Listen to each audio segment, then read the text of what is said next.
Welcome, welcome, welcome. Hello, hello. It is Friday, so happy Friday to everybody and good afternoon.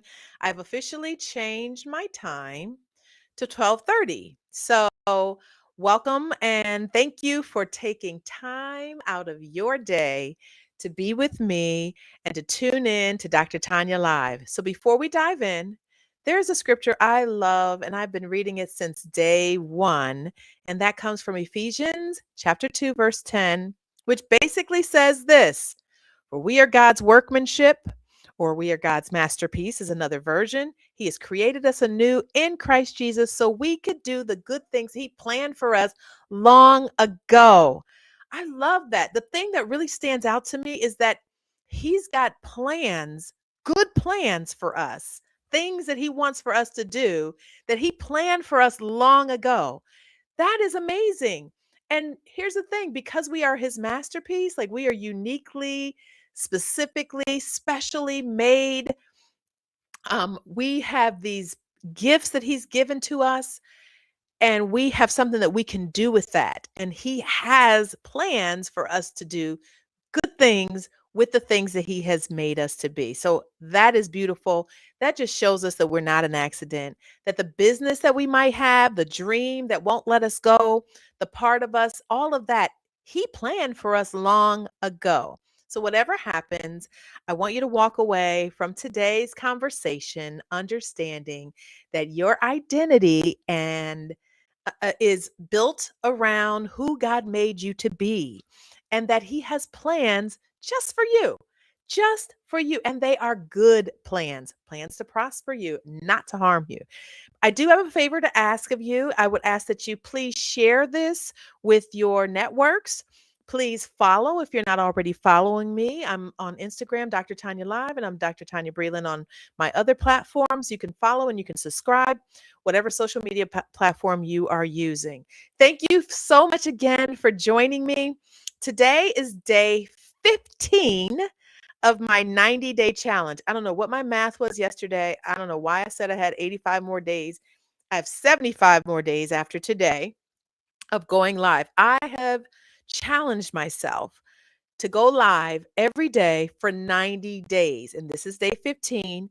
And I'm showing up to encourage women and men who are ready to start a business, um, already have started a business, and they want support getting it off the ground, or who are looking to build a business that you've already started. And either way, that is fine with me. Some of you may be in search of your purpose, and I understand that too. But if you are new here, I'm Dr. Tanya, and this is Dr. Tanya Live, real talk for women and men building their businesses. So today, our topic is: what piece of your story deserves to be seen? And it really is kind of a follow up of a conversation we had earlier this week about visibility. But that is what we're going to be talking about. So grab your lunch, get comfortable, and let's get into this topic of your story. And we talked about your story earlier this week, and we also talked about visibility this week. So this is kind of a combination of both. So um when everybody has a story, we all have a story, and when we look back on our lives, we tell the story to different people, and depending on who the audience is, we might skip a part. We might not share all of our story. We may kind of alter it, we may be fluffy about it, but we all have a story. We all have something to say about our lives, about our experiences, about our background, about lessons that we've learned. All of that is a part of what makes up our story. And depending on your audience, you're going to tell a certain part of your story. So now, when I think about my story as a business owner, and I told this a little bit at the on the first couple of days that I was starting my Dr. Tanya Live, and I often will tell the story of my business journey. So I currently own a business. This is year 15 of having started that business as a sole proprietorship. but it was not my first journey into entrepreneurship. My first journey into entrepreneurship was when I was 26 years old and pregnant with my son, who is going to be 31 tomorrow. And so when I think back on all of that, those years, and when I first started the business that I first started in when I was 26 years old, and it was a nonprofit. I had been working in the nonprofit sector. This is actually before I decided to go and do the thing that I had dreamed about as a child, which was to be a teacher. But I tell the story of how I started this nonprofit by myself, really not knowing a lot. I had a board of trustees who didn't have a lot of experience in business either. And I did the best that I knew to do with the information that I had. Now, this was before there was the internet. So it's not like I could research things and Google it or use any kind of AI platforms to help me research how to keep my business or to build it or whatever. I was literally on my own. I had to drive to New York City to the Foundation Center to get information about how I could find grants for the business. And I had just learned to drive. And I'm not just learned to drive. I just learned to drive in New York City. So I was willing to do what it took back then to start this business and get it off the ground. And guess what? It still failed. It did. I didn't know what I was doing. And so I tell that story a lot of times. But here's the thing, that the reason why I tell that story is because right now, where I am in my journey, I'm in a position to help people. I'm in a position to help people not have failing businesses because I know what it is to have failed in business. I didn't just fail in that business, I failed in other businesses that followed. The truth is, most businesses fail within the first 5 years of you starting that business. So that is normal for businesses to fail, although I didn't want that to be my story. So I will say that I learned from that failure. There was a lot of growth that came with that. First of all, I was young. I was also having a child at the same time. Excuse me. And so I had a lot going on in my life, a lot. And I was trying to get this business started and give birth and, nurse and take care of a baby. And I still had a 3-year old at the time. I had a lot on my plate and I had zero mentors. I had zero coaches, zero models for how to run and operate a business. And so I made it my business so many years later into this journey, that I didn't want anybody else to suffer and to struggle in business the same way that I did, because I was out there all by myself. I was out there all alone. So this is why I'm doing these lives every day. This is why I provide resources, and I do webinars, and I have services that I offer to help new and aspiring business owners. It is really important to me to give to others what I didn't have when I first started out in business. And so when I think about that story that I tell that story because I think it may relate to somebody. Like somebody can relate to this story. Somebody, it may resonate with you, that you may be trying to get a business off the ground and you're not really sure what's going to happen. And here's the thing, depending on your business, every one of us has a why behind our business. That why, which oftentimes translates to our mission, but that why could also be the reason why we started the business, not necessarily the reason why the business is going to be successful, but the reason why we start a business usually has something to do with our story. And that is really important for your clients and your customers to hear, or your potential clients and customers to hear. Your story is what may cause them to buy from you. It may cause them to tell other people about you. And you want that. You want that to happen. You want them to be able to respond to your story and to respond to the message that you are sending out there. And we do that by not leaving out the parts that are really important. So I could say, "Oh, I've owned many, many businesses and, and I started at my first business when I was 26 and I did my next business like, several years later and the next one after that and the one after that." And I can tell you, "Oh, I've done so much in business." But the truth is I wasn't always successful in business. And so, because I wasn't always successful in business, if I leave that part out when I'm trying to help people build a business, I want them to understand the reality of it. But I also want you to understand that when I did get the help, when I got the support that I needed, when I reached out to a program that was actually teaching business owners how to run, operate, and grow their businesses, and I was assigned a coach as a result, that's when my business started to turn around. That's when I started to see different results in my business. So I can't leave those parts out of my story. It's important that people understand the struggle, that they understand the challenges that I faced. Think about your own story. So when you think back on what it is that may be leading you to start or to launch a new business, what is your story? What is it that people should know about your struggle, the troubles that you've encountered, the failures that you've had, the challenges that you've had to face, the trouble that has come your way as a result of whatever has gone on in your life, the obstacles that you faced? People need to understand the barriers that you've encountered. Like, what are those things that occurred in your life that may have been difficult? Because people can relate to that. People understand difficulty. People know that life is not perfect. And what you don't want is for somebody to look at you who might be being very successful, and they may look at you and say, "Oh, I could never do that.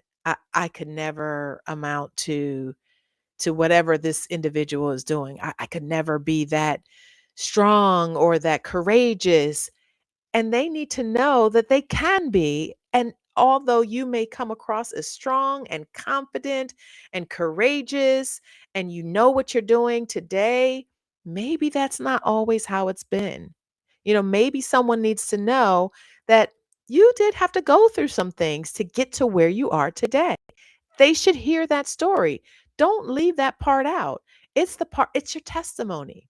I grew up in church, and I think about when I was a little girl, we used to have, testimony service. As a little kid, I didn't understand it. I actually kind of hated it, to be honest. I was like, oh my gosh, here they go again. But in hindsight, when I think back, to the people who were getting up to tell their testimonies, even though some of them would, what as a kid seemed like they would drone on and on and on. What I wasn't understanding was that they were sharing struggles that they've experienced in their lives and how God may have brought them through those struggles. They were sharing how, lessons that they've learned and how they've overcome challenges or how they've been healed of something or delivered from something. People need to hear that because it encourages people. It can lift people's spirits. It can show them that something can be done differently in their lives. So if someone else has a dream that they want to follow, they need to know that it's okay if the dream isn't a perfect dream or if it doesn't come to fruition in a perfect way. They need to know that you have struggled, you've had obstacles, you've had challenges, and you've overcome all of those. You've been healed from them, you've been delivered from them, set free, whatever it is.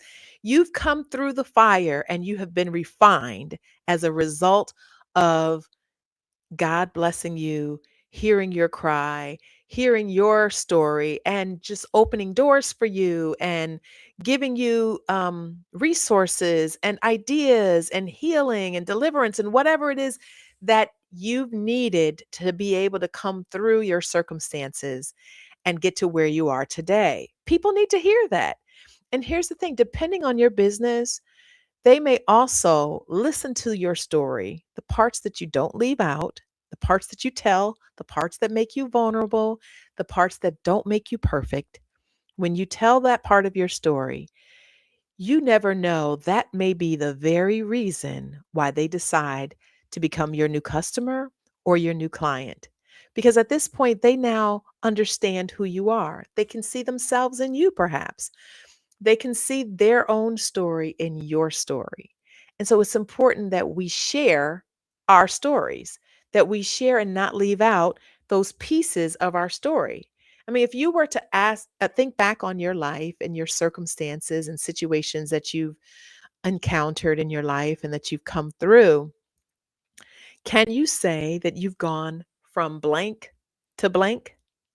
Whatever that is, from hardship to blessing, from worry to excitement, from whatever, like wherever you have gone, from bad to good.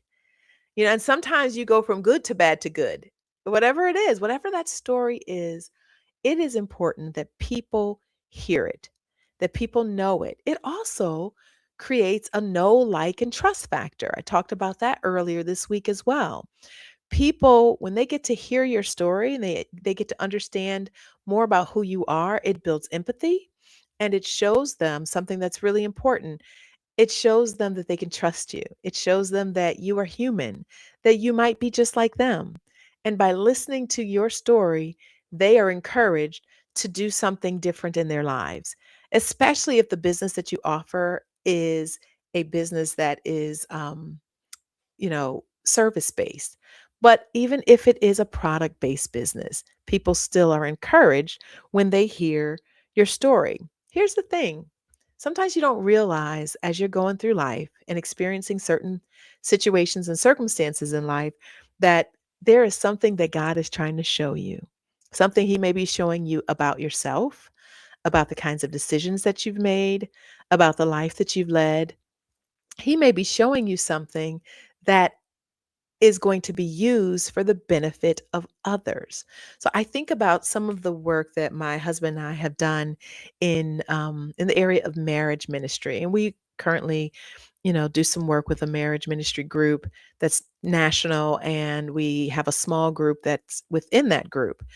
And, we could get on there. We meet with them once a month virtually because they're in different parts of the country. And we could get on there and we can say, oh, we've been married 36 years and it's been wonderful. It's been great. Everything about it has been wonderful. And that would be a lie, right? And not one couple would believe us. They would not trust us. They wouldn't buy into what we're selling essentially, because no couple has a perfect marriage. It's just not possible.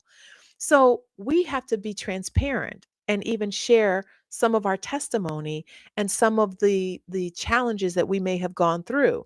That allows the group of people who are assigned to us to be able to relate to our story, to be able to have empathy at times if it's needed, to be able to see themselves in our story and to be encouraged by our story, knowing that they may be able to go from having challenges to being healthy in their relationships.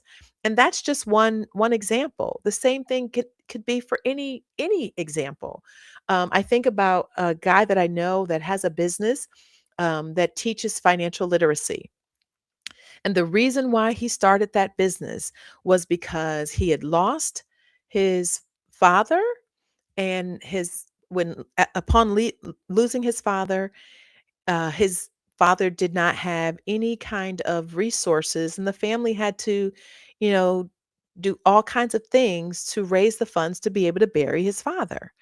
And he's like, never again should my family or anybody else's family have to experience this. So he tells his story. He lets people know, this is this is why I started this business.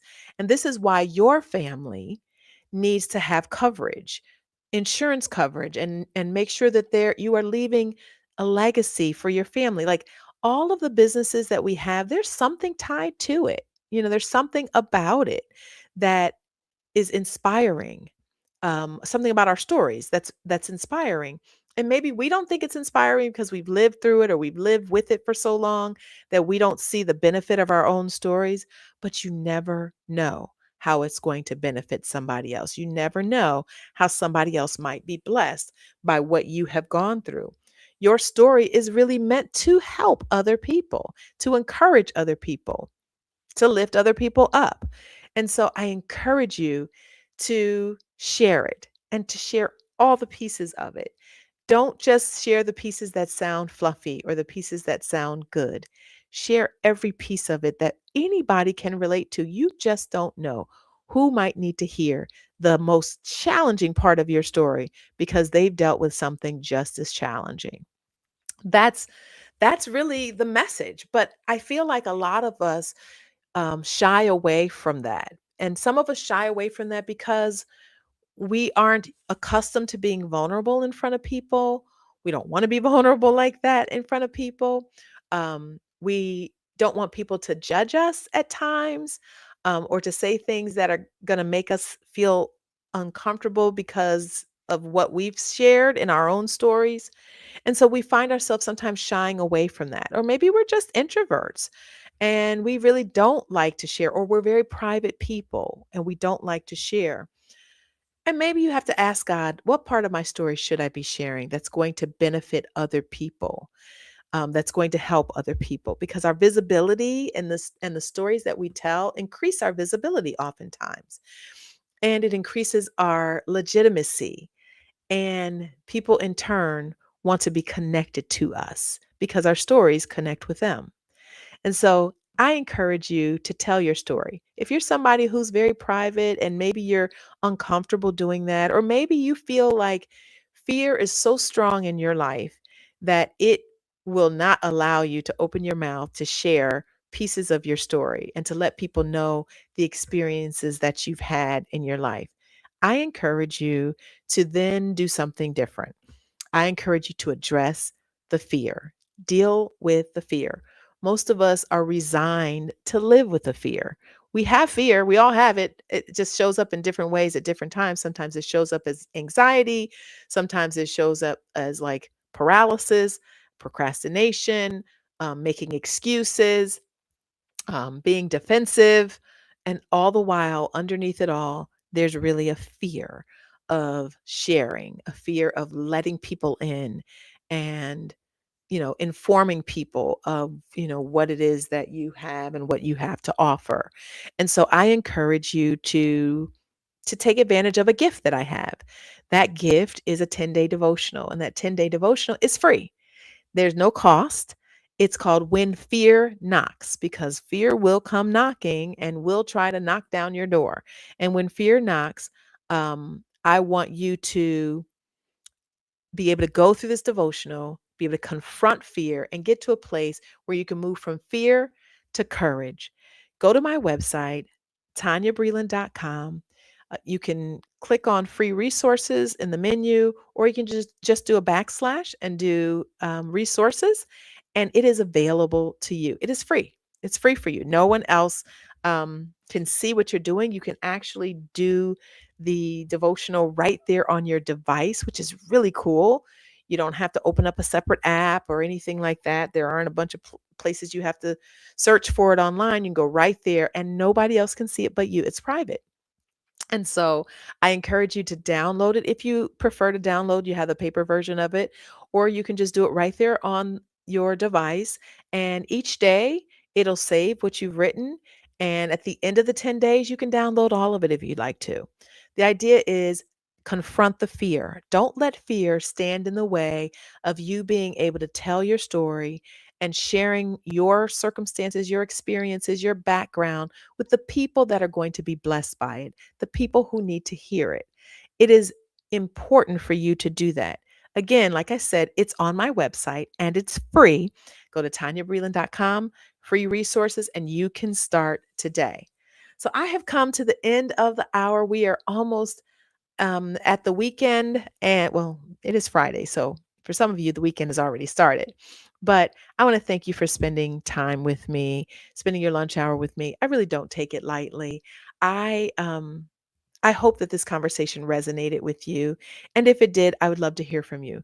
inbox me, message me, shoot me an email at Tanya@TanyaBreland.com. I read all of them.